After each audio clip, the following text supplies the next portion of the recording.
Legend states that the Philadelphia experiment didn't fail. It spiraled out of control. The surviving sailors from the USS Eldridge, marked by temporal instability, weren't discharged.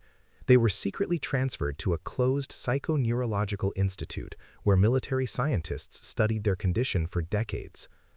These men could accidentally slip through time, describe events that hadn't yet happened, or materialize objects through thought alone. In the early 1970s, a new chapter began at the abandoned U.S. Air Force Base in Montauk, Long Island.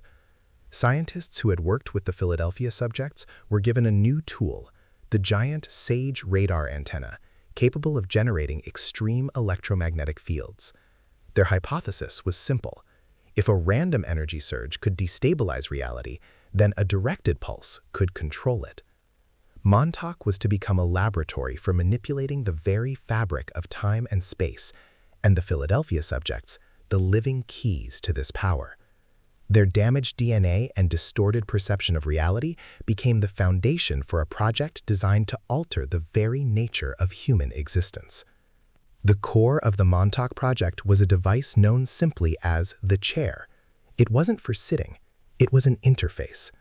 Wired with a network of sensors, electrodes, and psychic amplifiers, the chair was connected directly to the base's massive SAGE transmitter.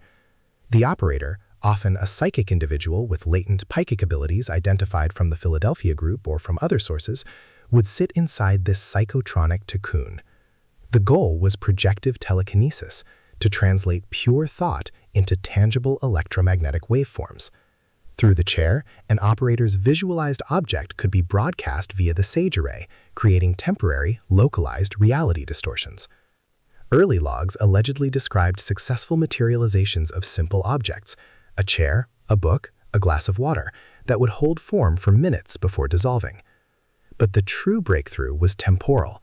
By focusing on a specific date or event, operators could supposedly open windows in time, creating unstable portals through which information, and eventually people, could be sent.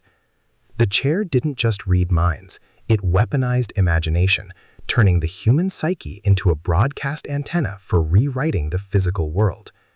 As the project progressed, the focus shifted from objects to people. The ultimate goal became sending conscious observers through the temporal portals.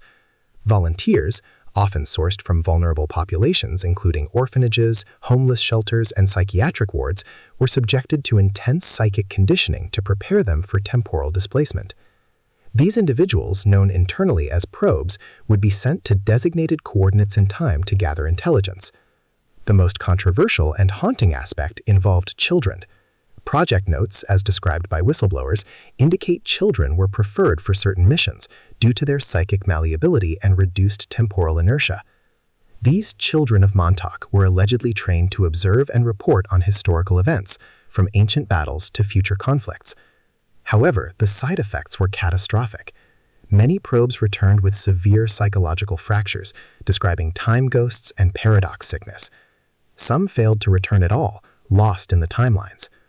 Others brought back more than information. They carried back entities or mimetic hazards, ideas and perceptions that began to infect the project staff, leading to paranoia and incidents of violence within the sealed facility. The project culminated in a cataclysm.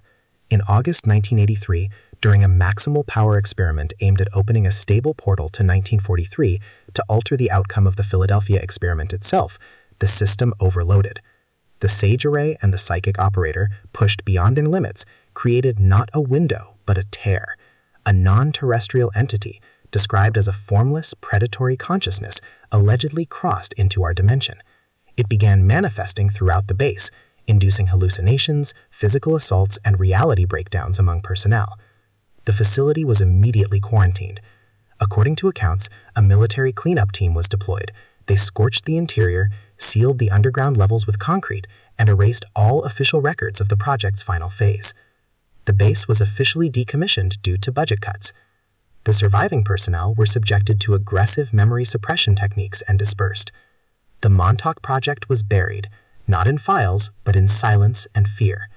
Its legacy persists not in documents, but in the unexplained